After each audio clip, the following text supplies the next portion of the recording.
Я приветствую вас, дорогие друзья, уважаемые гости и подписчики моего канала. Всем большое спасибо, что следите за новыми выпусками и, конечно, нашими встречами с Максимом Гольдарбом.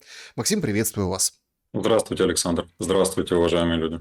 Максим, начать наш разговор я предлагаю с ужасной ситуации в Украине. И на самом деле там Шмыгаль, который пришел в парламент, говорит: я на новом рабочем месте в куртке сижу, каникулы вот для ПТУ, там для школы выбирают себе по стране. В Киеве, по крайней мере, каникулы продлены, а по регионам там смотрят. В общем, рвущиеся трубы, график включений света вместо графика отключений света. И, конечно же, даже доставку нельзя заказать, потому что открываешь там приложение, ищешь... Ну, то есть это удар по бизнесу капитальный. То есть из какой-нибудь фастфуд ты уже... К тебе уже ничего не приедет, потому что нет света. Вместе с этим обсуждается комендантский час, что тоже вообще как бы вызывает удивление у людей, думающих.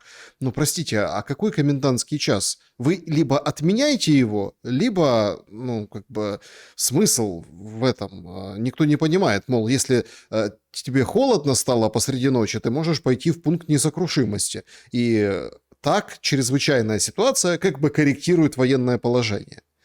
Если немножко мы поговорим о геополитике сегодня, поговорим о там, перспективах, там, суд над Тимошенко очень интересный, такой предвыборный получился у нее, риторика там сумасшедшая на самом деле, есть что проанализировать. Но если опуститься на уровень приземленный, жизни в Украине, жизни, получается, нет, и внимание, никто не знает, когда все восстановится и хотя бы примерно, сколько украинцам терпеть. Как оцените систему, выстроенную Зеленским, власть, да, как оцените, в момент вот этой черной зимы? Но я бы здесь посмотрел чуть-чуть дальше, я имею в виду назад дальше. Дело в чем? Энергетика – ключевейшая отрасль любого народного хозяйства, любого государства. В Украине, из которой давно сделали олигархическую квазиреспублику, в Украине энергетика принадлежит не государству. Еще раз, стратегическая. Это как войска, да? Это можно себе представить, что армия принадлежит какому-нибудь олигарху. Мамедову или Сидорюку или еще кому-нибудь. Не суть важно. Я специально искажаю фамилии. То же самое энергетика. Энергетика не принадлежит сегодня Украине, стране. Она давно принадлежит самому богатому человеку страны, Ринату Ахметову. Это называется ДТЭКом или там СКМом, или как угодно, в какую угодно интегрированную вертикаль загнали то, что забрали у страны в свое время. Это стало собственностью, частной собственностью, что есть сумасшедшая глупость со стороны государства или того, кто его представлял в тот момент. И даже не глупость, а преступление. Еще раз, стратегическая отрасль в руках частного лица. Очень вероятно, что сегодня это частное лицо и его подчиненные стараются что-то сделать. Но в первую очередь я хочу обратить на это внимание.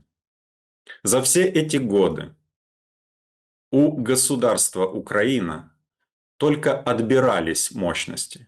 Ничего не строилось. То, что рядом построили с какой-нибудь старой советской ТЭЦ, теплоэлектроцентралью, или ГЭС, или ТЭС, построили новый какой-то офис, да, и написали на нем условно ДТЭК, это не говорит о том, что что-то хорошее сделали для энергетической отрасли.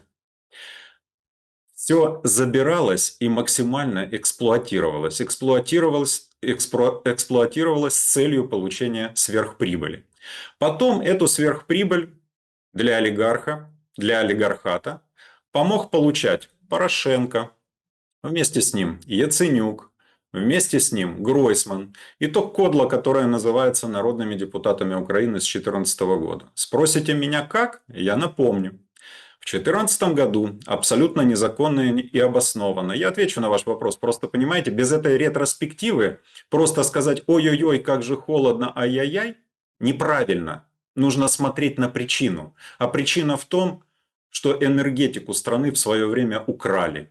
Украли, насиловали, максимально эксплуатировали ту созданную еще при Украинской Советской Социалистической Республике энергетику, и ее просто украли. Вместе с шахтами, вместе с обогатительными фабриками, вместе со всеми добычными участками, вместе с шахтами с коксующимся углем на Донбассе и так далее и тому подобное, вплоть до сетей. И сети украли.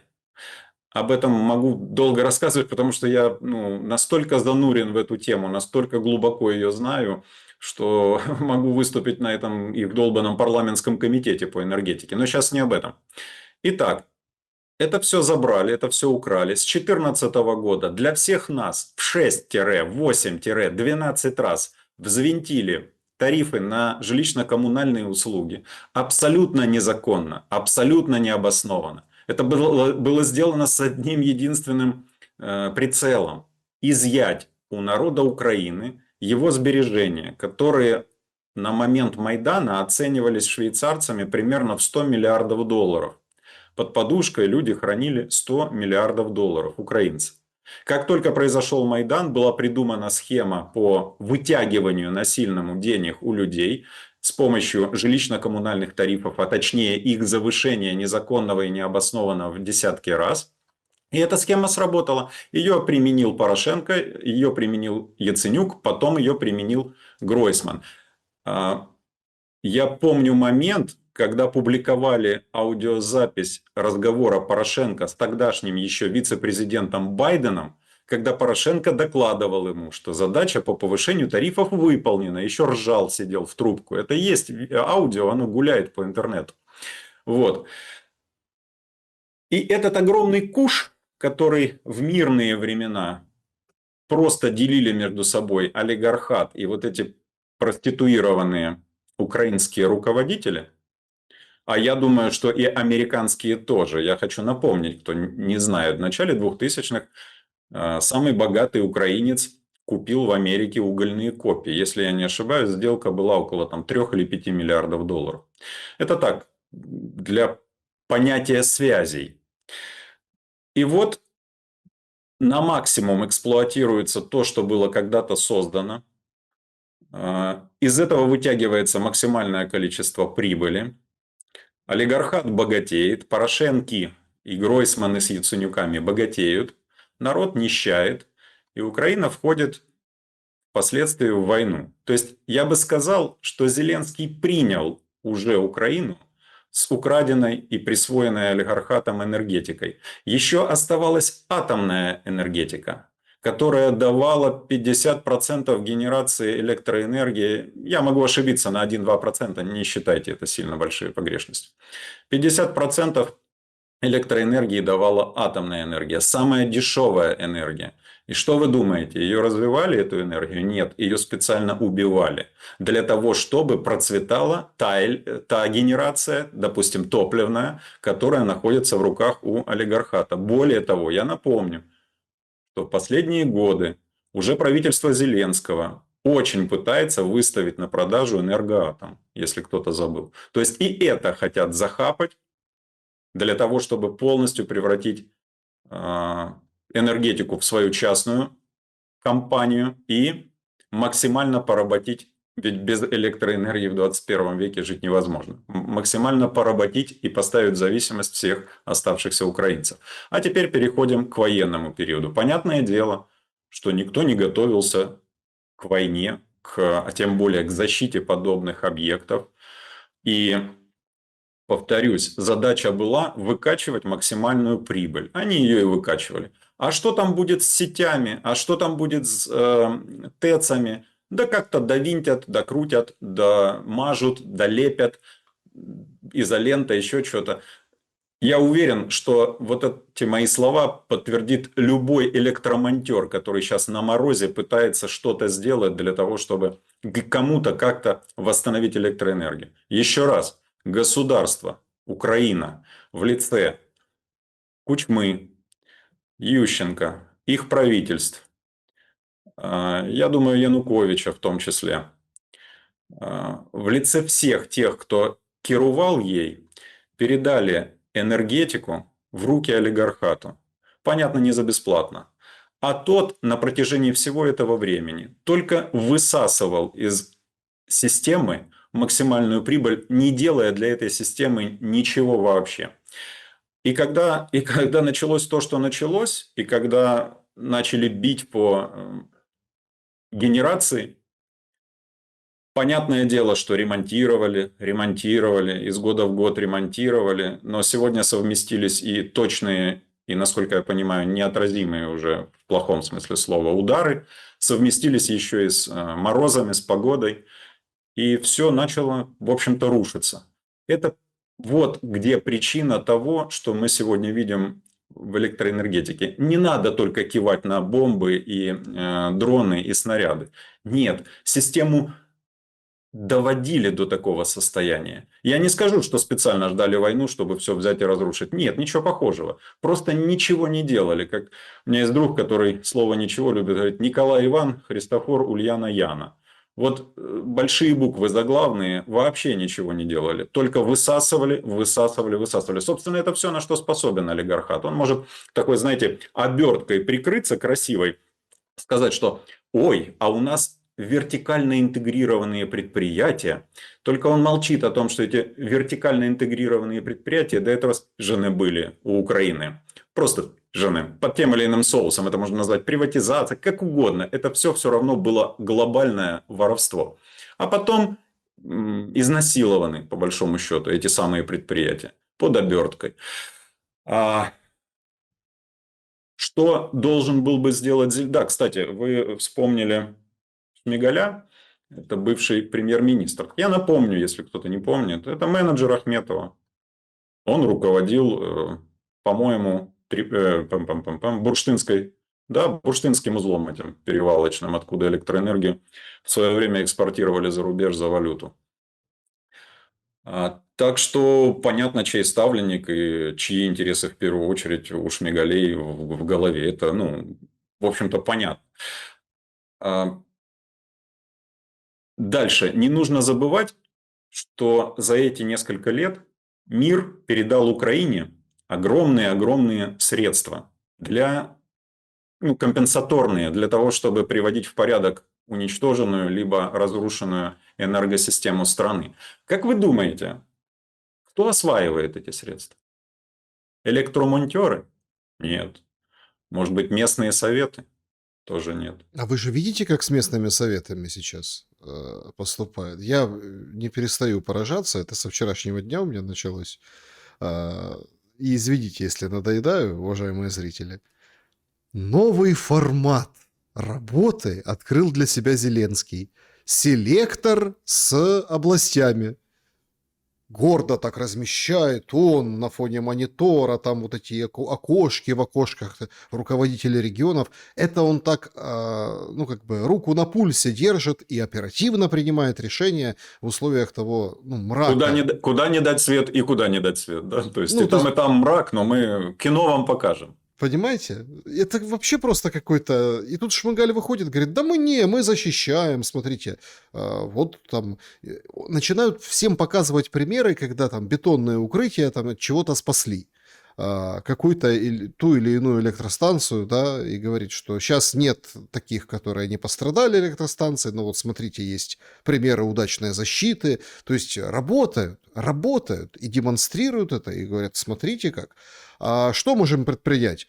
Опять-таки, можно пойти погреться в пункт пропуска в комендантский час и выключите, пожалуйста, вот эти ваши гирлянды, вот эти все ваши рекламы, чтобы не раздражать народ. Вот, в принципе, такой комплекс решений вместе с тем, чтобы сидеть, не в холодных школах, там, университетах, ПТУ, а дома. Как-то так вот потужно звучит. Александр, то, что президент Зеленский, назовем так, он мастер шоу, в этом бессмысленно сомневаться, он на самом деле мастер шоу. Он воспринимает людей профессионально и нутром своим как зрителей и чувствует, что зрителю нужно, что он может, и он максимально выдавливает из этого рая то, что возможно для того, чтобы показать картинку, продать people, я прошу простить. А что касается всей ситуации в энергетике, то я ее обрисовал и причины ее назвал. Какие-нибудь люди могут сейчас начать рассказывать, что там где-то сети старые или еще что-то, или вот, а кто бы выдержал удара? Да, никто, наверное, не выдержал. Но просто энергетика Украины на протяжении 2 десятков лет в частных руках. За 2 десятка лет Китай избавился исчезли те люди, которые раньше жили за чертой ужасной бедности. Это за 2 десятка лет. За 2 десятка лет энергетику можно было перестроить, выстроить и так далее, но не способны, не дано. Дано вытягивать, дано губить, дано максимально эксплуатировать и дано дурить всех и рассказывать, что тарифы в 6, 8, в 10, 12 раз это очень хорошо.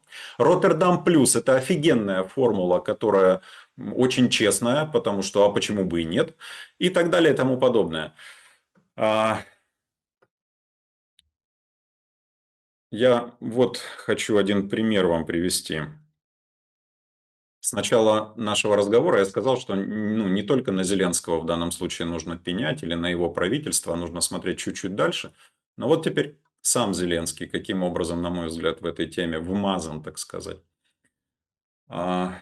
Смотрите, в 2018 году мы, мой брат родной, он адвокат, моя организация «Публичный аудит» на основании наших расчетов доказали в Киевском административном суде, том самом суде, который только пришел Зеленский к власти, он его уничтожил, доказали там, и эти чудесные судьи вынесли решение в пользу народа Украины и признали формулу Гройсманов, Яценюков и прочей этой всей погони необоснованной, экономически незаконной, формулу на ценообразование на газ. Ну, а соответственно и тарифы от этого отталкиваются. Дальше. Те подали апелляцию. Мы выиграли апелляцию в административном апелляционном суде. Опять же, мой брат представлял народ страны нашей. И с того самого момента правительство обязано было перерасчитать все, вернуть людям деньги, которые у них украли, и дальше не допускать подобных нарушений. Потом в 2019 году Зеленский выступал на сцене, гонял там по ней Порошенко. Кстати, симпатично выглядел. И помните, со слезами на глазах хрипел о том, как он хочет, чтобы українська бабця не перераховувала останні копійки в кошелечку, а нормально себя чувствовала, чтобы тарифы были нормальные, ну и так далее. Ну, Да, на чтобы не этой было теме, инфаркта, да, от да, платежки. на этой теме он и выехал в том числе. А что же произошло дальше? А дальше по его команде судьи Верховного суда пересматривают эти предыдущие решения, отменяют их, по формальным основаниям и отправляют куда-то, где это дело теряется. А тот суд, который принял решение тогда в пользу Украины, обгадили, всех их там пообзывали врагами страны, и потом распустили этот суд, а судей поувольняли. Это уже дело Зеленского, это он сделал. Под его началом это все было сделано. Я, будучи прокурором, все это связываю воедино. Я не разделяю это. То есть я всегда ищу причинно-следственные связи, мотивы, все налицо. Богатейший олигарх себя чудесно чувствует. Да, он потерял очень много активов на Востоке, но при этом я не зря задал вопрос, как вы думаете, кто осваивает деньги, которые весь мир собирает на ремонт украинской энергетики? Понятное дело, что он. Понятное дело, что его компании. Потому что они сегодня монополисты и единственные, по сути, собственники украинской энергетики. Ну, не считая еще остатков Энергоатома. Поэтому этих денег более чем хватает. Я сейчас не буду заныриваться в то, как возмещается налог на добавленную стоимость, а точнее воруется, как не платятся налоги, и для этого работают целые схемы минимизации. Это уже будет отдельная, наверное, передача. В общем, итог. Не то, чтобы это было запланировано, не то, чтобы богачи хотели, чтобы их собственность, как они считают, энергетика взлетела на воздух, но им было по шарабану, что с этим будет. Они максимально высосали из украинской энергетики все, что можно. А сейчас проводятся селекторы, предлагаются продлить каникулы, предлагаются людям уехать из Киева. Куда уехать? Вот люди в Киев приехали за безопасностью, у них некуда ехать. Домов нет, квартир нет. На Западной Украине, во Львове или в Ужгороде их никто не ждет задешево. Там цены давно европейские или выше для того, чтобы арендовать жилье. Так що братськість, вона тільки така, під гімн якийсь, під прапор, не по-настоящему. Вот. Куда ему ехать? Как вы говорите, идти в этот пункт, как он там, незламности, да? Как туда идти, если работает комендантский час? И ну, с точки зрения голой нормы права, полицейский или патруль будут правы. И человек не погреться поедет, а еще куда-то похолодиться. А там, глядишь, и на фронт отправят. Давать... Какие в данном случае можно дать советы, если система работает на... Не то чтобы на самопожирание, а на пожирание остатков. Система эта себя прекрасно чувствует, потому что они считают, что будет хреново, они сдрыснут отсюда из Украины и все. А то, что там было, то быльем порастет. Многие активы превратят в деньги. Эти деньги, понятное дело, не на честных аукционах кто-то будет платить, а из госбюджета будут выкачаны или с помощи западных союзников. Вот если представить себе, что кто-то бы взял бы и провел классный прокурорский аудит, я вот совмещаю эти два понятия, потому что лучше их совместить. Специалист понимает меня. Очень интересно было бы для западного правосудия посмотреть, как их деньги, которые они сюда отправляли, деньги их налогоплательщиков, как они оседали по итогу в карманах олигархата и купленной власти.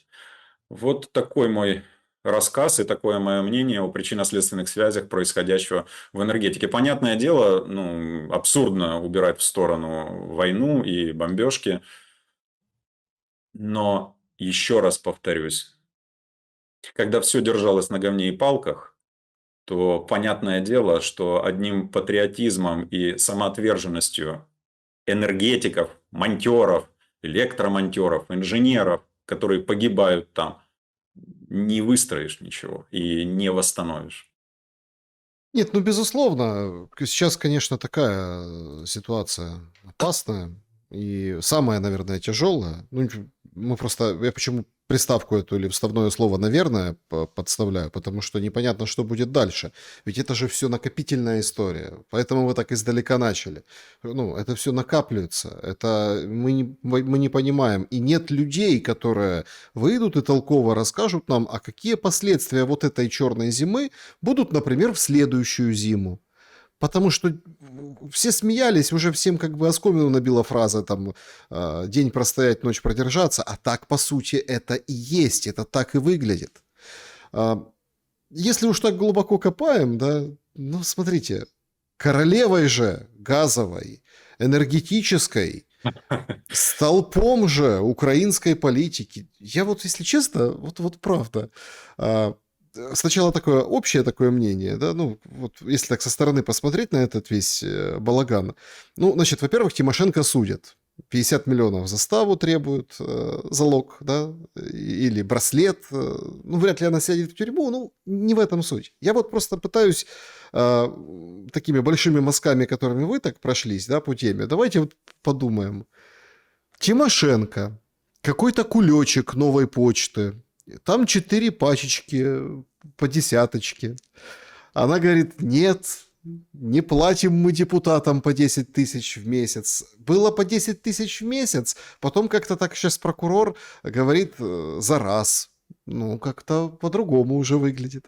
Короче, вот эта вся история, вот вообще ты не понимаешь, вот человек, да, легенда украинской политики, мастодонтка. Да зачем, как ты вообще рядом с этими пачечками вообще оказалась?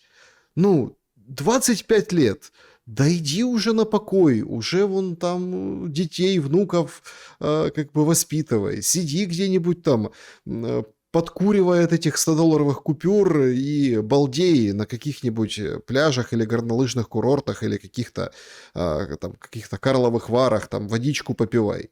Нет, она лично оказалась рядом с этими деньгами. Ну, на суде устроила, конечно, перформанс. Как-то так даже смотреть было интересно. На вопросы прокурора отвечала достаточно жестко. Логично. Ну так, да, она резко, короче, как бы немножко поскоблили Юлю Тимошенко, и она стала прям оппозиционерным, оппозиционкой, да, таким оппозиционером рьяным. Говорит, фактически фашистский режим, пока он будет Ой, существовать, я буду его ой, валить, я буду ой, здесь, я не собираюсь уезжать, не надо мне эти ой. браслеты, залоги, я здесь, я воюю, я боец.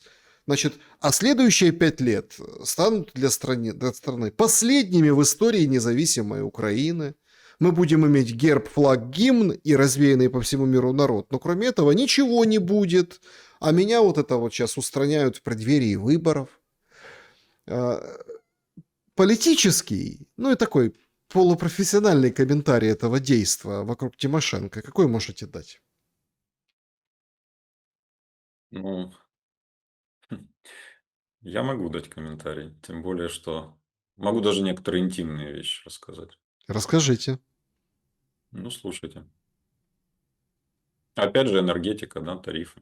В 2015 году публичный аудит, моя организация, выходим на то, что доказываем, что тарифы Порошенко, Яценюка, а потом уже к ним Гройсман их продлил, да, и ухудшил.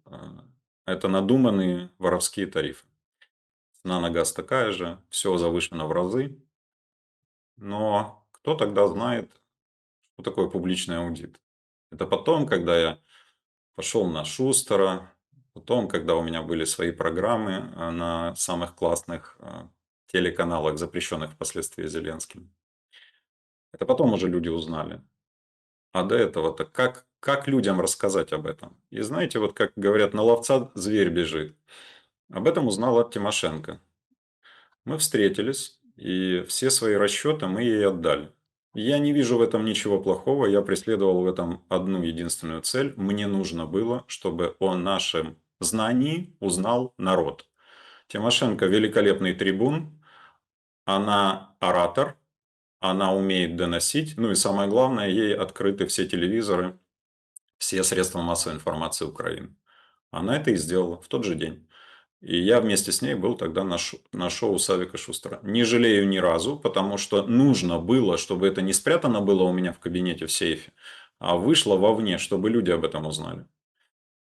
И она, вооружившись нашими расчетами, взяла эту тему как предвыборную кампанию о том, что ви бачите, ці сволочі, дурять народ на тарифах, але ми зламаємо це. І на вот этом «зламаємо це» она зашла в парламент. И не только в парламент, она зашла и во многие местные советы. Так, по памяти, если я не ошибаюсь, бывший мэр Сум, который сейчас за взятку, я вот не знаю, он или сидит, или под следствием, но он тоже из ее команды, это тоже бютовцы.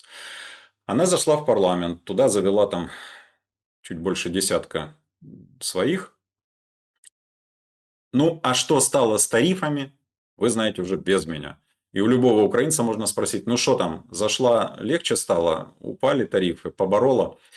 Вам каждый украинец скажет, да нет, конечно. Средний расход средней семьи украинской на жилищно-коммунальные тарифы где-то под 50%. Это нонсенс, но между тем. Вот такая интимная история. Повторюсь, потом мы выиграли суды, потом суды Зеленского отменили наши суды в пользу народа Украины, но это уже... Это вот мое личное знание о том, кто такой политик Юлия Владимировна Тимошенко. Теперь, что касается самой ситуации. Как профессиональный прокурор я не позволяю себе комментировать дела бездоказательно. То есть я не знаю, какая была оперативная подработка этой ситуации, какая камера стояла, как писали, аудио, не знаю этого. Но мы видим, что она, когда говорила о деньгах, она говорила шепотом. Кстати, большая ошибка. Там якобы депутат какой-то сдал ее, да, ну, так пишут, что кому-то она деньги предложила, этот депутат потом в НАБУ сдал. Якобы, я вот читал такую Да, версию. а сам этот депутат, он под НАБУ ходит, под уголовным делом и очень плотно сотрудничает, чтобы не дали ход.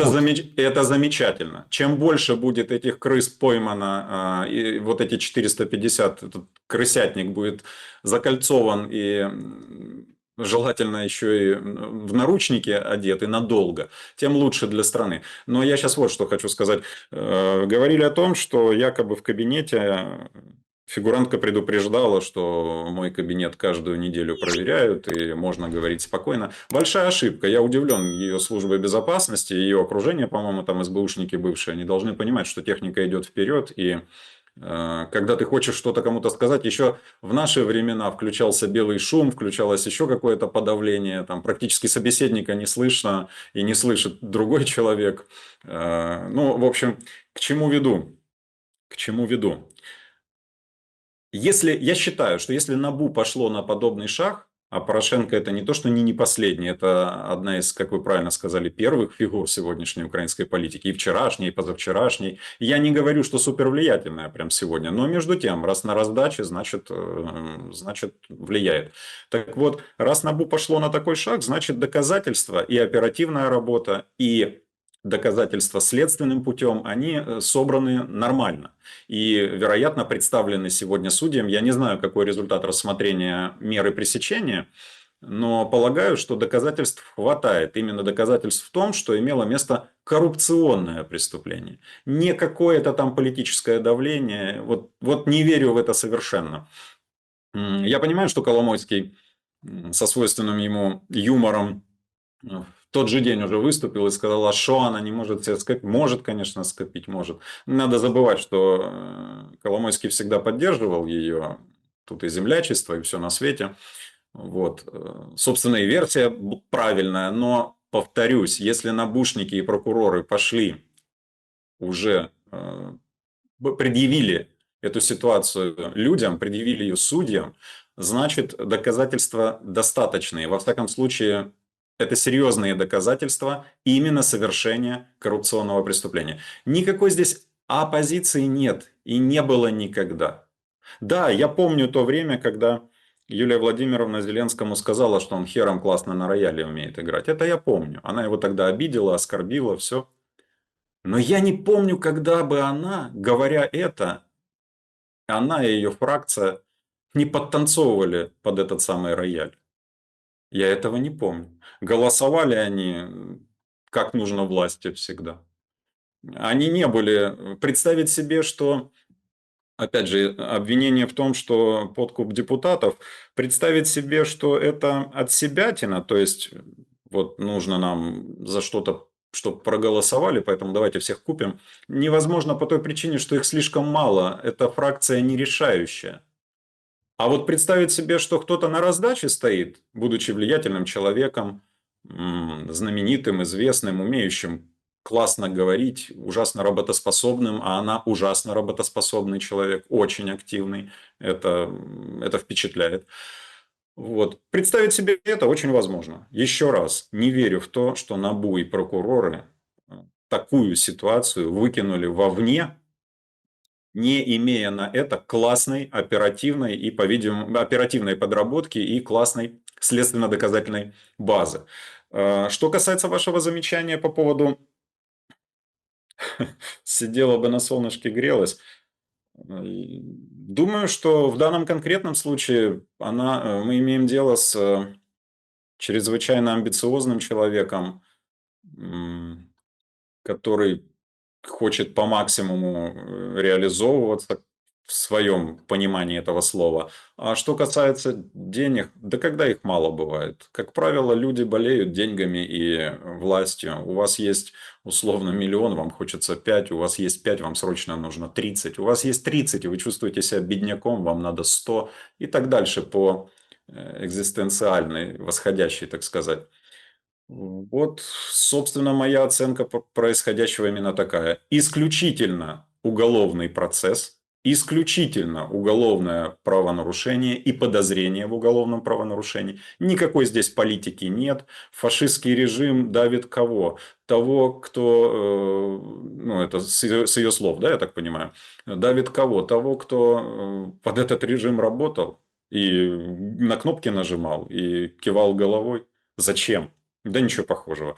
Режим здесь ни при чем, тем более, что уверен, что все-таки американцам удалось сделать так, чтобы этот самый режим не лез пока, во всяком случае, в деятельность НАБУ и САП и высшего этого антикоррупционного суда. Ну вот моя оценка. Ну, просто, Моя оценка именно понимаете, такая. все как-то очень мелко, все как-то очень неказисто.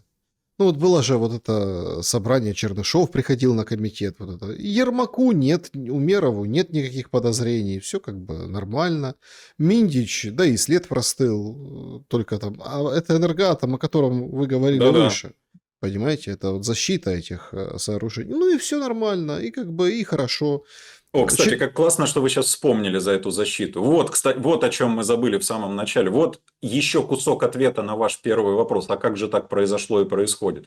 Да они деньги, которые на эти защиты выделялись, воровали. Воровало окружение Зеленского. И людям, которые сегодня мерзнут в домах, не нужно забывать, в том числе, из-за кого эти защиты не были построены. Помните же, да, аудиозаписи, когда они, Миндич, да, или кто там говорил, да нафига какие там защиты, зачем их строить, их или взорвут, или они работать не будут и так далее. А деньги под это выделялись. Это очень классное дополнение к полноте ответа на вопрос, который вы в самом начале программы поставили. Просто понимаете, в чем дело? Опять-таки, я считаю, что с точки зрения политики, наверное, хорошо, что Тимошенко как бы укусили, но это все равно все детский сад, понимаете? Ну, тут 4 там, эти пачки по 10 тысяч долларов. Ну, это крохи какие-то. Нормальные как бы финансовые потоки и нормальное воровство никто не показал. И там этот, ну, короче, никто не наказан. Все как пойдет своим чередом, и вот все по-своему. Меня интересует другой момент. Россияне, например, раскручивают историю, что Тимошенко вполне себе фигура, которая может быть из адекватных, возглавить правительство на какой-то переходной период или временно, или на каких-то других щах под завершение войны. Что мы имеем в контексте войны? Катастрофа гуманитарная, энергетическая в Украине в наличии.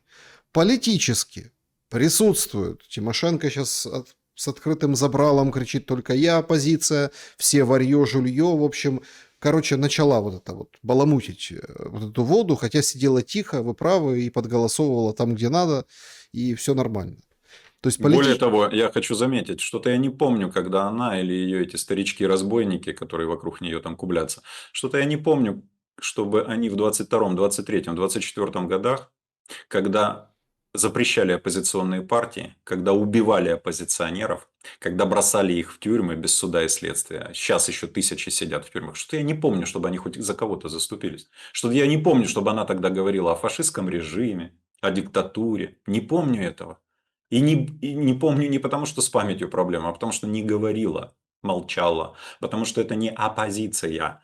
Потому что это кусок той же системы, о которой мы с вами говорили. Извините еще раз. вот, и понимаете, в чем дело? И вот как это... Тут что мы видим по Украине, да? А, Я, если честно, мне, если честно, тошно. Ну вот смотрите, Иран, да? Шатали, ну там может еще будет что-то еще будет с точки зрения американцев. Там якобы соседи Ирана и партнеры США сказали, мол, не лезь, а то они неправда, они жахнут, они там ответят, не надо, давай как-то растянем по времени, давай там Уитков выкатил пункты. Короче, до вот этого одища не дошло с точки зрения войны, да, вот Америка и Иран, да, вот воздействие Америки на Иран с точки зрения бомбежек, хотя там вроде и самолеты летают, посмотрим еще. Но вот я к чему? Я как пример. Подошли к какой-то черте, отступили от какой-то. В Украине нет. Галопом несутся по этим красным линиям, спотыкаются, бегут вперед, понимаете? То есть сейчас Трамп говорит, проблема в Зеленском. Выходит Лондон, представитель МИД, говорит, мы отвергаем инициативу, что Европа хочет с Путиным поговорить, хотя намечается уже как бы делегат, ну там Драги, Стуба, ну вот этих персонажей, чтобы как бы представляли Европу и поговорили по поводу украинской войны с Путиным. Путин говорит, мы принимаем всех, пожалуйста, давайте, необходимый формат отношений возобновим, то есть, пожалуйста.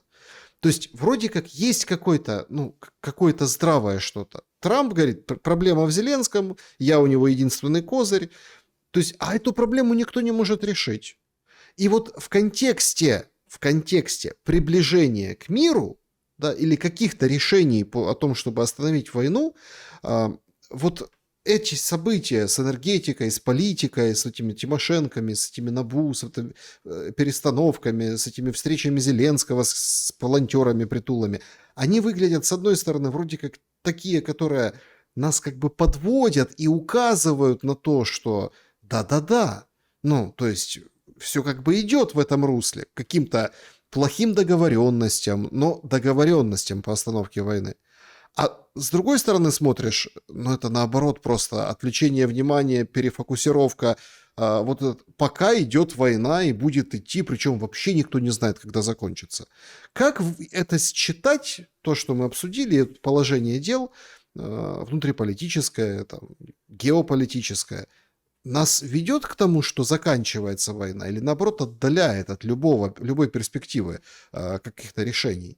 Я уверен, что да, ведет все-таки к миру ситуация. Я понимаю, что внешне все выглядит так, что это еще может быть долго, долго, долго, долго. И все-таки мне кажется, что водораздел имел место. Мне кажется, что вот вы сейчас привели несколько как это, наляпистых маркеров, да? Ну, мы же с вами не точную картину рисуем. Мы из того, что можем, пытаемся изобразить картину происходящего. Там краской наляпали, там наляпали, оно что-то начало на что-то походить, да? Так вот, из этих вот моментов, если выбирать, вы привели в пример Иран и ситуацию с ним. Я все-таки полагаю, что здесь не только то, что саудиты, Оман, турки даже отказали США в базировании их самолетов у них на аэродромах для бомбежки Ирана. И, я думаю, убеждали американскую администрацию не начинать полномасштабную войну, потому что рванет реально. Я хочу обратить внимание, как жестко выступил неделю назад на этот счет Китай, когда они сказали, что очевидно готовится и делается переворот по формуле этих цветных революций различными внешними силами, врагами, и Китай не будет сидеть сложа руки и наблюдать за тем, что происходит. Потом, долго думая, выступила Россия, примерно повторив слова, условно, китайцев. Я полагаю, что и там были контакты, и Китай, и Россия контактировали с американцами по поводу Ирана. Более того, не надо забывать, что хоть мусульманский мир, он неоднороден и кипит, конечно, и там одни мусульмане не любят других мусульман, и все-таки это мусульманский мир, и можно себе представить, что ну, какое-то поразумение и общее что-то они найдут в совместном противодействии, как они считают, оси зла для них Америка и Израиль. Мне так кажется. Это я все к тому, что если мои догадки верны, то тогда водораздел имеет место. И возможно, что те же китайцы и русские, когда разговаривали с американскими, они говорили о том, что, слушайте, вы там у себя в Америках разбираетесь, ну, разбирайтесь, а это уже самая настоящая Евразия, и вам здесь делать нечего. И наша позиция здесь будет совершенно иная, не такая, как там. Я так думаю, что подобное возможно было. Что касается... И видите, сегодня Трамп или вчера Трамп говорит, ну все, они там уже не убивают, то убивали, а теперь не убивают. Вы же смотрите, там не казните никого. А те, ну, посмотрим, да. Да, ну смотрите, потому что мы за этим очень тоже наблюдаем, чтобы вы там никого не казнили. Ну, такой, знаете, съезд с базара, в общем-то, произошел. Извините, собачка воду пьет. Вот. И Трамп запараллеливает этот ответ с ответом по Зеленскому и говорит, во всем виноват, ну, в общем-то, виноват Зеленский теперь. До этого, правда, неделю назад он говорил, что виноват Путин. Он тоже человек достаточно, я имею в виду Трамп, неровный в своих предпочтениях и выражениях мыслей. И иногда, мне кажется, прислушиваться к каждому вздоху просто не нужно. Мы допускаем большую ошибку, когда считаем, что верховными бонзами руководит исключительно божественный промысел, и они настолько мудрые, настолько офигенные, настолько они видят на 100 лет вперед. Это, кстати, ремарка на ваш вопрос, что ж там 40 тысяч? Ну и что 40 тысяч? Копейка рубль бережет, как известно. Как говорят еще, там, где много, взять немножко, то не кража, а дележка. Поэтому там 40, там 20, там 30, а там лям, а там еще что-то. Оно по итогу нормальненько собирается. Не надо так, не надо не мелочиться в данном конкретном случае, тем более, когда тебе пора на пенсию по всем Так а откуда эти параметрам. деньги? А, Ну вот мне просто, смотрите, Логично было бы Максим, предположить, не-не, что смотрите, это же очень важно людям понимать. Значит, ага, Батьківщина, ну то есть суть, Батьківщина покупает слугу, чтобы он голосовал так, как Батьківщина.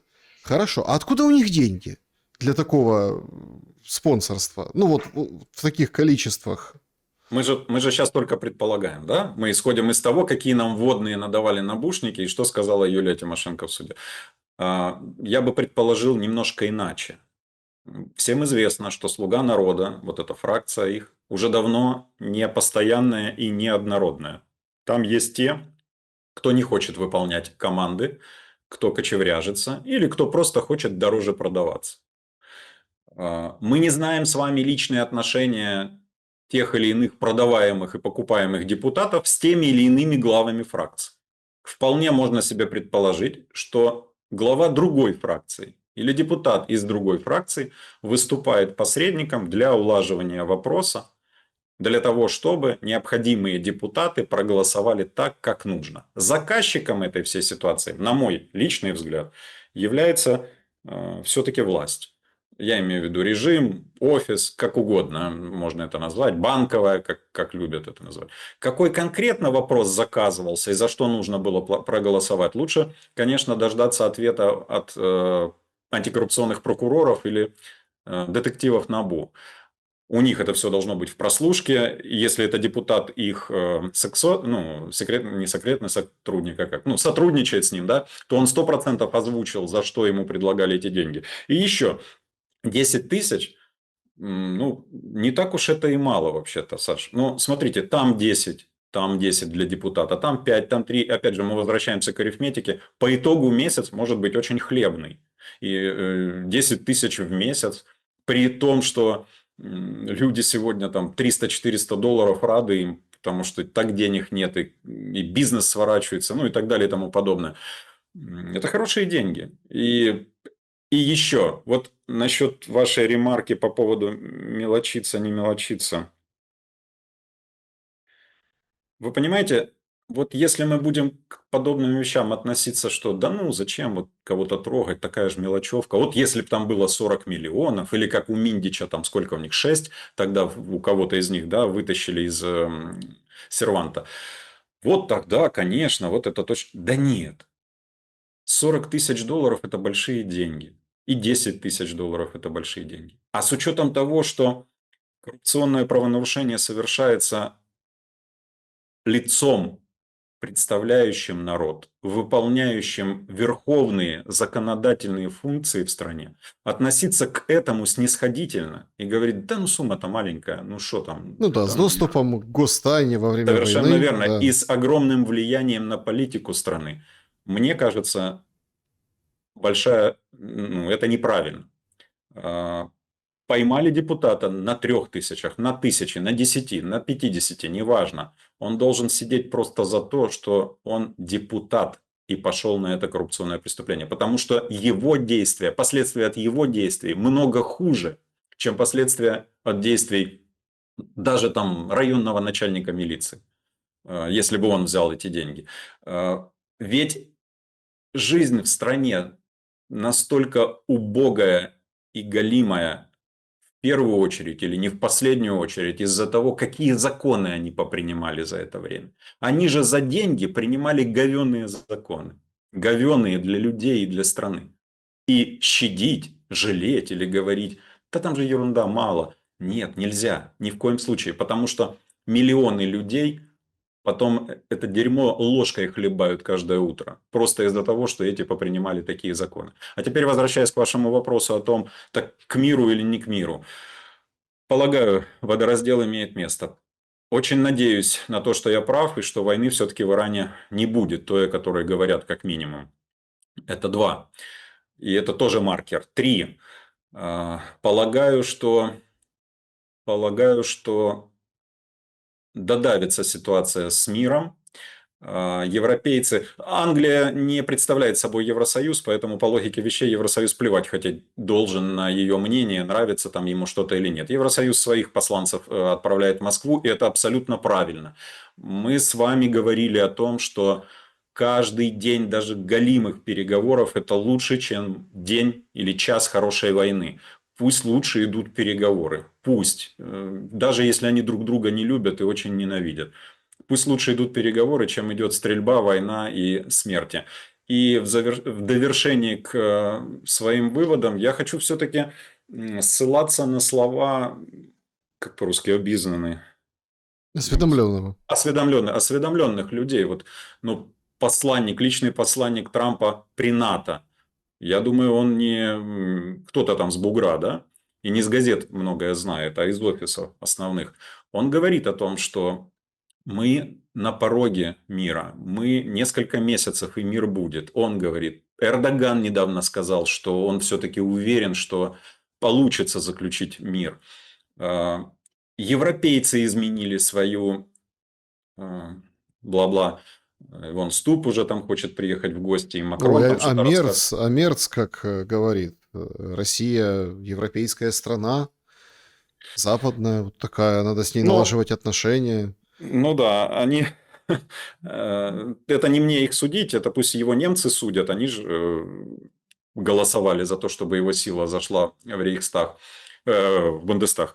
Они сначала обрушили собственную экономику, собственную индустрию, помножили, по сути, на ноль, да, а сегодня они вспомнили о том, что надо что-то делать. А уже поздно, уже их место, допустим, в том же автопроме занимает или Китай с Кореей, или Америка. Ну, в общем, к чему веду? К чему веду? Мне кажется, что эти лакмусы все-таки говорят о том, что процесс движения к миру идет. Почему не получается быстро? Я пытался с вами вместе, мы пытались анализировать и догадываться в предыдущем интервью и говорили о том, что есть люди, которым война нужна как жизнь. Потому что для них война, продолжение войны – это их жизнь во власти и в деньгах. Я специально в 100-й раз напомню слова словацкого премьера Фицо, который после встречи с Зеленским сказал: «Я никогда не видел человека, который так боится, что война закончится». Я ставлю 3 точки. Если кто-то хочет мне апеллировать или спорить со мной, спросите у Фица. Я, кстати, думаю, что Фица такой крепкий мужик, достаточно искренний, а так как всех обмануть невозможно, так не бывает.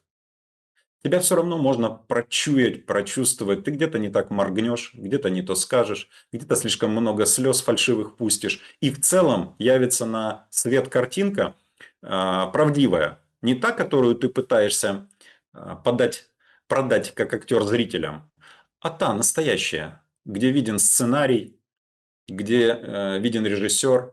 И я вот думаю, что тот же Фица считал в какой-то момент эту ситуацию. И все-таки, несмотря на то, что в самой Украине, к сожалению, есть целый осередок тех, кто заинтересован в грохоте орудий и бомб, все-таки хочу верить и верю в то, что их сломают. Кого как, но мир будет подписан. И хочу верить тем же американцам, и наблюдая за маркерами, подтверждать это, что все-таки в ближайшие месяцы, я надеюсь, к лету, мы подойдем к подписанию мирного соглашения. И еще вы говорили о том, что Тимошенко, возможно, как кто там, будущий преемник, да, или не преемник, а глава временного правительства какого-то, или переходного правительства, или еще чего-то. И именно из-за этого, возможно, родилась эта ситуация с НАБУ. я вернусь к тому, что считаю, что многие события, как и действия людей, вызваны не чем-то великим и глобальным, а просто ситуативным, с течением, как хотите это можно назвать, с течением обстоятельств, плюс человеческими характеристиками. Обычной жадностью, обычным желанием получить доход, обычным указанием решить проблему, обычным расслаблением и рассказом о том, что да нет, мой кабинет каждый день, раз в неделю проверяют, раз в неделю херня. Потому что классные монтеры монтируют технику. Это еще при мне было, так извините, прошло уже 15 лет, как я не служу в прокуратуре. Они монтируют это за несколько часов в совершенно неизвестном помещении. Так это тогда было. А сейчас представьте себе, какая техника и как это все классно работать может. Поэтому давайте, я сторонник того, чтобы не заныривать в заговоры какие-то масонские там или всемирные или еще чего-то, а отнестись к этой ситуации просто как к ситуации, которая показала, что из себя представляет коррупция в парламенте и что в ней, в этой коррупции, завязли и завязаны практически все так называемые народные депутаты. К чему это можно подтянуть потом? Как это можно использовать? Это уже будет, мне кажется, вопрос следующий. А что касается того, что она может занять пост главы правительства или могла. Александр, вспомните, какой цирк творился в 19-м, 20-м, 21-м, 21-м годах в украинском правительстве, в украинских правительствах Зеленского. Вы помните этих чертей, которые один говорил, я министр экономики Милофанов или что-то такое, а я в экономике балбес. А премьер-министр, который на самокате катался по кабинету министров, Ну да, блин, говорил, что Зеленский профан в говорил, экономике, что да. Зеленский профан. А самое главное, вот они же, я к чему? Если таких долбоюношей назначают министрами и премьерами, удивляться просто не стоит, что, допустим, это будет не Юлия Владимировна, а кто-то другой. А может и Юлия Владимировна. И уж я думаю, что в сравнении с ними, с точки зрения профессионализма и какого-то принятия и понимания ситуации, наверное, она будет на несколько голов посильнее и повыше. Я сейчас убираю вопросы доброты, хорошего, плохого. Я говорю о профессиональных качествах. Поэтому я не полагал раньше, что, хотя слышал эту версию о том, что она может кем-то там стать, приемлемой фигурой для всех сторон, Запад и Северо-Восток, так сказать. Я думаю, что фигуры найдутся. Незаменимых не бывает. Померкований есть. Тот же Разумков, о котором вы когда-то вспоминали. В конце концов, для переходного периода и переходного правительства что, гении нужны? Нет. Нужен человек, которого все признают легитимным и который будет подписывать нужные бумаги. Так же. Вам не кажется, что Зеленский вот к этому не то что готовится, а уже почти готов? Вот смотрите, какие-то... К чему? К тому, чтобы уйти или к тому, чтобы всех затопить? Я не понял. Мне кажется, что к чему-то вот такому переходному мы все-таки идем. Какие-то выборы, какие-то правильные, неправильные. Короче, что-то должно произойти. Какая-то вот должен всплеск. Или что возьмет, развернется и уйдет, как мы говорили в новогоднюю ночь. Да, Да, мы ожидали с вами этого. Уйдет, а оставит после себя вот эту вот новую структуру. Сейчас допилят ее.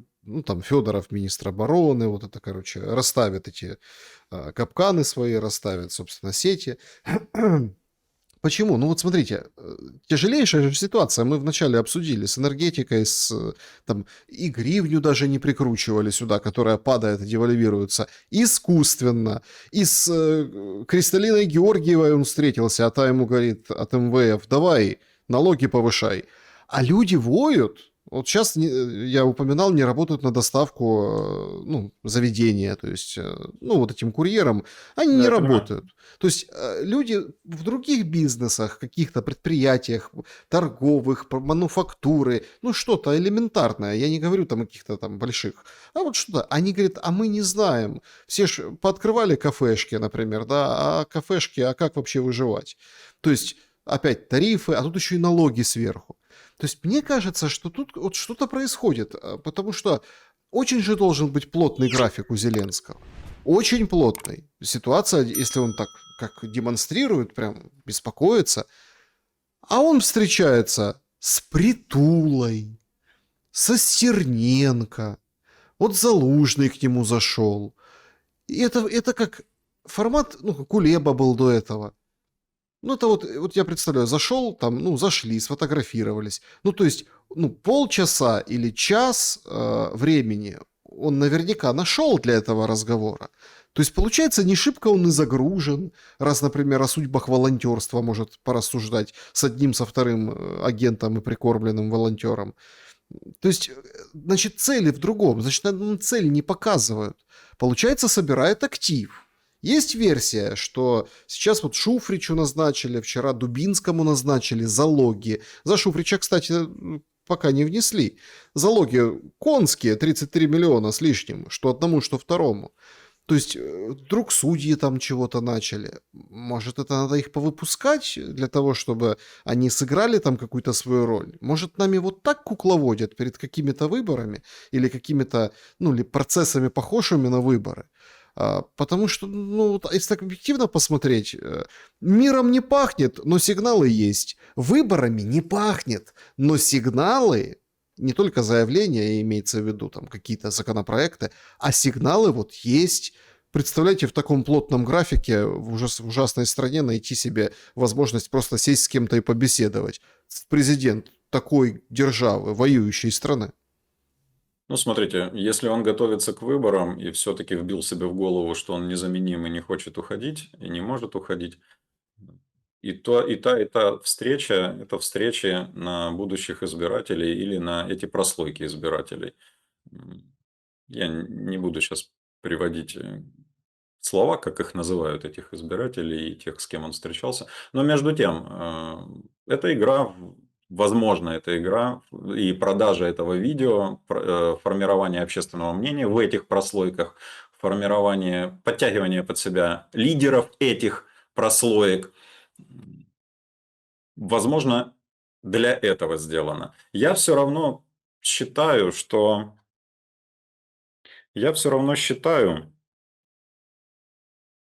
глобальная договоренность по Украине имела место. Возможно, она еще дописывается попунктно, там, где пункт А, там А1 может возникнуть или Б8. Но в целом я сторонник такого понимания происходящего. А раз так, я считаю, что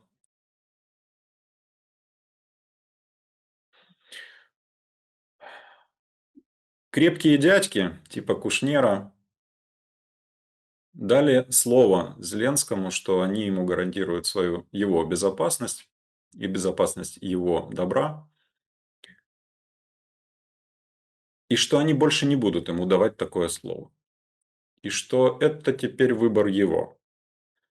Может быть, возможно, сказали ему большие дядьки, что, ну, может, ты и пропетляешь и в этот раз. Но если не получится пропетлять, тогда не обижайся. Мы тебе ничего не должны, никаких гарантий мы тебе давать не будем. И вот когда такие вещи звучат, они самые стрёмные, самые опасные, потому что, ну, бороться с американской машиной просто нет пока еще тех, кто может это себе позволить. Во всяком случае, это точно не Зеленский. Ну, и не европейские бонзы. Мне кажется, что огромное количество маркеров вокруг, если свести воедино, говорят все-таки за это. А для чего такое говорили ему? Для того, чтобы подвести к тому, что нужно заключать мир. Скорее всего, не тебе. Нужно найти кому. Вот дальше я могу только гадать, и я не знаю информации, зачем Залужный приехал к Зеленскому и о чем они там с ним говорили. О том, что там Залужный, как написали в условном коммюнике, что он там благодарил его за службу Отечеству на дипломатической Ниве. Ну, ну, ой, простите, ну это смешно. Блин, давайте уже так до мышей дойти можно.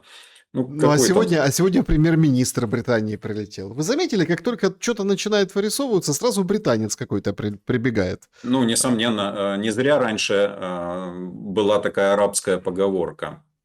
Если утром два араба, два соседа, это очень важно, ругаются и дерутся, это значит вечером каждому из них заходил англичанин. Это люди придумали сотни лет назад, и оно работает. Британия великолепный игрок на мировой арене, я не говорю хороший, я говорю игрок. И у них получается стравливать и снимать свою пенку с любой возни и кругом пытаться совать нос. Их, правда, во многом США задвинули, начиная с второй половины 20 века. И я думаю, что такие... Я не верю в то, что в Британии находится клубок, скажем так, всемирного правительства или всемирного заговора. Не верю. Я думаю, что это уже все равно прошлое, во всяком случае, в сравнении с Соединенными Штатами. Но между тем, так вот, я к тому, что маркеры, которые вокруг возникают, все-таки больше показывают на то, что ситуация идет к миру. Что касается вашего замечания, возможно, нами так управляют. Да нами, да, понятно, нами управляют и создают различные шоу разных масштабов, маленькие и большие, различные клиповые моменты, да, чтобы отвлекать внимание, либо наоборот привлекать внимание, создавать новых фигур или фигурок, которые потом будут обозваны новыми государственными деятелями и могут прийти более-менее в глазах людей на смену этим. Такое тоже возможно. Я все-таки думаю, что возникнет сейчас вопрос выборов, это не, победителем не будет Зеленский. Вот мое мнение такое. Я все-таки думаю, что Зеленский не дойдет до выборов как до таковых и не будет там участвовать. Но видите, я уже ошибся насчет 31 декабря, когда сказал, что я считаю, что он может и должен уйти в отставку и хоть как-то сохранить свое реноме. Надеюсь, что так и произойдет по итогу, вольно или невольно. Но полагаю, что страна устала от него. Страна устала от фамилии, от внешности, от сюртука этого, от игры, от слов. Страна устала. И усталость это катализирует в том числе ситуация по парламенту, ситуация с Миндичами, ситуация в энергетике, ситуация с разжиревшими олигархами, ситуация с этим Советом Безопасности, который продавал, оказывается, санкции налево и направо, и контрабандистам продавал. Ну, в общем, цирк на дроте, так сказать. И все это является катализатором для того, чтобы все-таки страна, мне кажется, этого уже отвергла. Я не говорю о том, что... Я говорю, что иногда даже... я хотел сказать о том, что Залужный там принесет что-то многое, большое, великое. Не хочу сейчас это говорить. Но думаю, что даже сама смена уже немаловажна для выживания страны.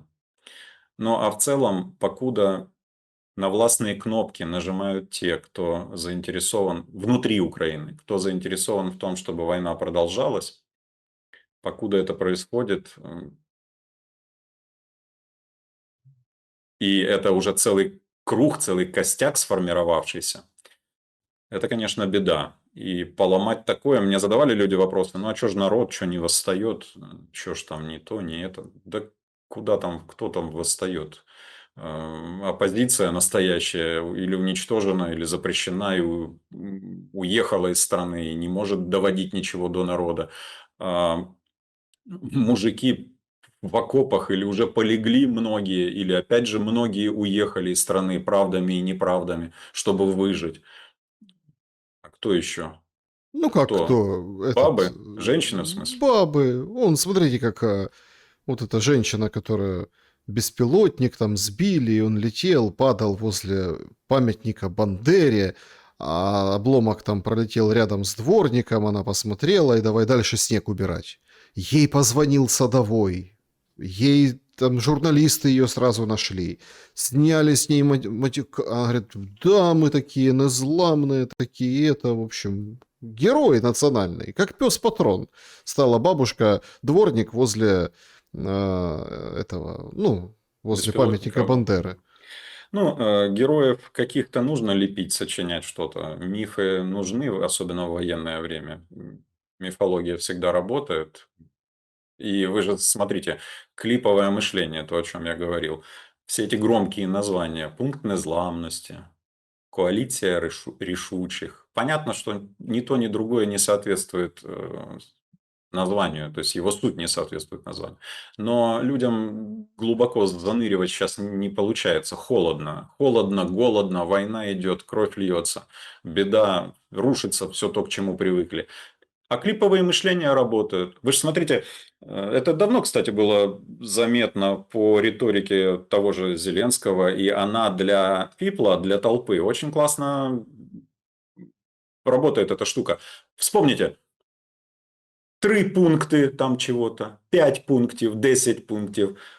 Никто уже даже не помнит о пунктах, как, о чем там шла речь. Но вот 3, 5, 10 работают. Вроде бы и не с пустыми руками вышел. Вроде бы и что-то сказал.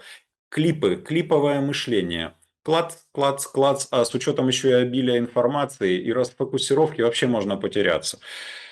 Это я насчет, того или иного, тех или иных героинь у памятника Бандеры. Вот. Думаю, что все-таки, как бы это, может быть, бездоказательно сегодня звучит, но это и мои ощущения, и, повторюсь, мои наблюдения за многими-многими маркерами по миру. А так получилось, что у меня получается общаться со многими европейскими политиками, даже с некоторыми американскими. А, Оттуда тоже какая-то информация выуживается, хотя больше они у меня спрашивают, ну что там у вас, что слышно, что известно, а что правда, что он такой, а что правда, что они такие, а что вот это правда. Но в разговоре с ними можно получить информацию об их отношениях с депутатами Европарламента, с представителями Еврокомиссии, а там уже есть кое-что. Резюме.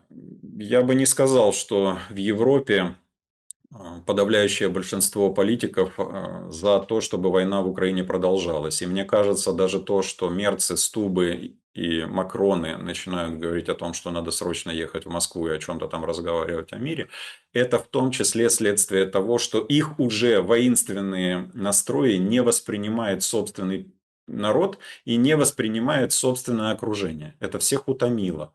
Это, ну, все устали уже от этого. В Европе в том числе. Европа на самом деле движется по инерции пока еще своего жирового запаса, но она уже начала отдавать себе отчет, что жировой запас очень сильно истощился. У меня есть хороший друг, он, ну, назовем это так, бизнесмен на пенсии, но он чрезвычайно наблюдателен, очень интеллектуален. И вот он недавно вернулся с горнолыжного курорта Андоры. И он мне говорит, ты не представляешь себе, подъемники пустые, это в Андоре. Ну, кто не знает, Андора – это один из любимых курортов европейского среднего класса. Туда едут французы, испанцы, немцы, португальцы. Там цены нормальные. Андорра беспошлинная страна. Там, по-моему, майот Шандон стоит 25 евро, что-то такое. Вот. И подъемники пустые в Андоре так не бывает. Во всяком случае, так не бывало. Я говорю, как ты это объяснишь? Он говорит, а очень просто. Куршавель забит, потому что сверхбогачи, как богатели и жили, так и чувствуют себя прекрасно. И катаются в те места, где они привыкли кататься на лыжах. Куршавель, например. А средний когда-то класс, он очень сильно за эти несколько лет в Европе обеднел. И он начал экономить. Он не катается уже. Да, кабаки забиты, потому что цены пока еще на выпивку небольшие. А вы же знаете, что стресс, как только в общество проникает, то потребление различных успокоительных напитков или курева, или еще чего-то увеличивается в разы. Да, в кабаках еще много людей, а трассы пустые. Это говорит о том, что европейский средний класс выхолащивается, беднеет, сбережения тают, очень быстро тают. Потребительские цены в Европе за эти несколько лет выросли на треть. Задумайтесь, на треть. Они рассказывают собственным народам о том, что у них там потребительская инфляция фиг да нифига, 3-4%. Да нифига она не 3-4%. То, что стоило условно 4 евро, стоит 6 евро. Это не 4%. И не 6%, это вообще 50%.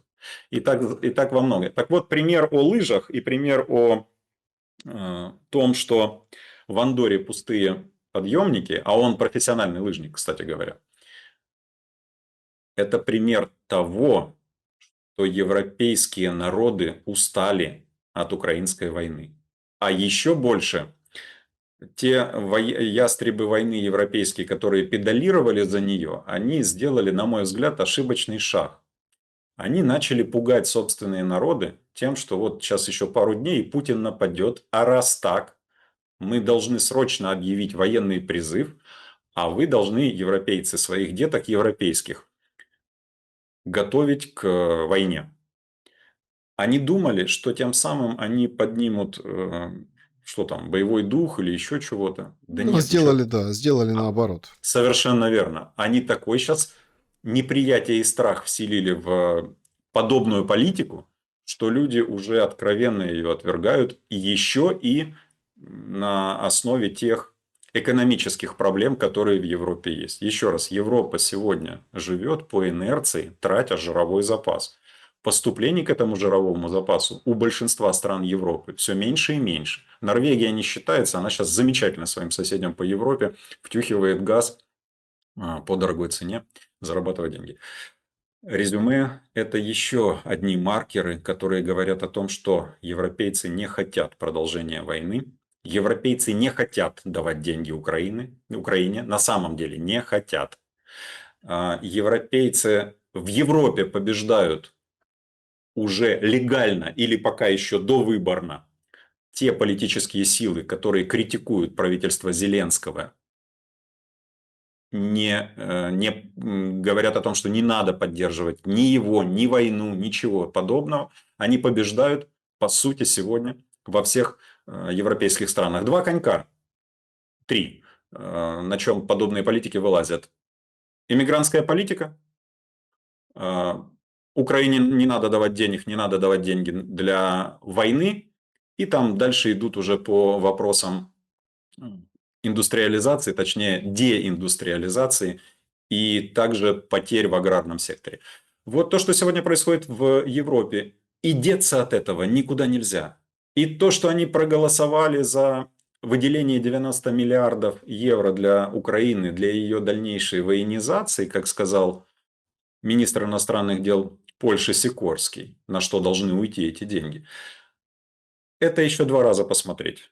И я бы не стал с уверенностью говорить, что эти деньги Украина получит. Из всего из этого полагаю, что мои догадки о агрессивной работе по склонению к мирному процессу, они верны. Будем надеяться. Максим Гольдар был моим собеседником сегодня. Спасибо за время и мысли. Вам спасибо. До свидания. Друзья, берегите себя. Всем добра и света. Увидимся.